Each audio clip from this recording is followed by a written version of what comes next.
They are the largest minority group in the United States, and Donald Trump sees them as his key to winning back the White House. All that and more now on Graph's Grievances.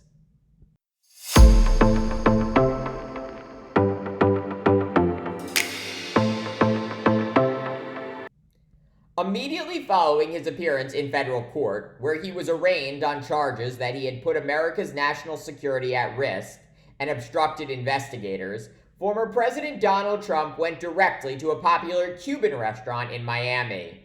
Once inside the famed Versailles in Little Havana, Trump was prayed over, in English and Spanish, by a rabbi and a priest.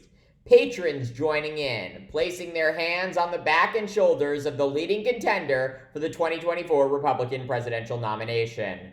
Trump addressing the crowd saying, quote, "I think it's a rigged deal. We have a rigged country. We have a country that's corrupt." Singing of happy birthday immediately breaking out as Trump thanked supporters, shook hands, and took selfies. The former president officially turning 77 years old Wednesday. This absolutely bizarre but calculated spectacle coming just an hour after Trump became the first former president to face a judge on federal charges. Seeing both political and legal upside, Trump increasingly focused on courting Hispanic Americans. The jury pool for Trump's document case likely coming from registered voters in Miami-Dade County, where nearly 70% of the population identifies as Latino.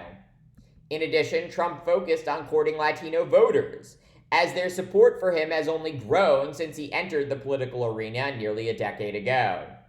In 2020, Trump winning nearly 1/3 of Latino voters, up from less than 30% support he received from them in 2016.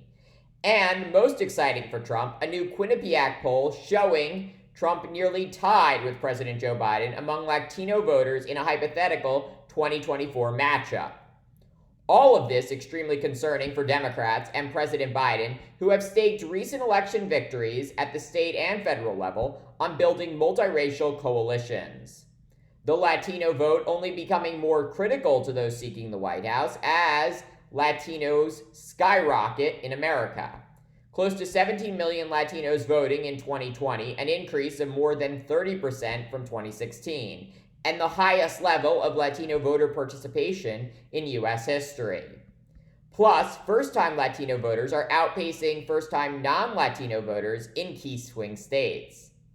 It was not long ago that Democrats dominated the Latino vote. In 2012, Democrats winning over 70% of this key constituency. So what accounts for Trump's increasing grip on Latinos? His team points to Trump's pro-business, pro-gun, religious freedom, tax cut message. In addition, Trump masterfully capitalizing on Latino concerns about corruption and dysfunction in Latin American governments, and the fear that such malfeasance will come to the US.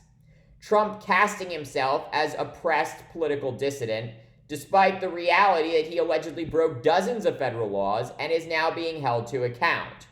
Trump frequently calling Democrats communists and warning, quote, "If the communists get away with this, it won't stop with me. They will not hesitate to ramp up their persecution of Christians, pro-life activists, parents attending school board meetings, and even future Republican candidates." So what does President Biden and Democrats need to do to stop the hemorrhaging of Latino support? Biden and his team have to explain how the historic legislation they have passed is helping Latino families get good paying jobs, lower healthcare costs, and grow the economy so small businesses can easily open and thrive.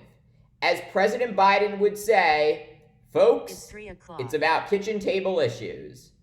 Just picking a Latino campaign manager with a famous last name and harping on the terrible, possibly criminal child separation policies under the Trump administration is not going to cut it. Thanks for watching Graph's Grievances. Let me know what you think, and please subscribe.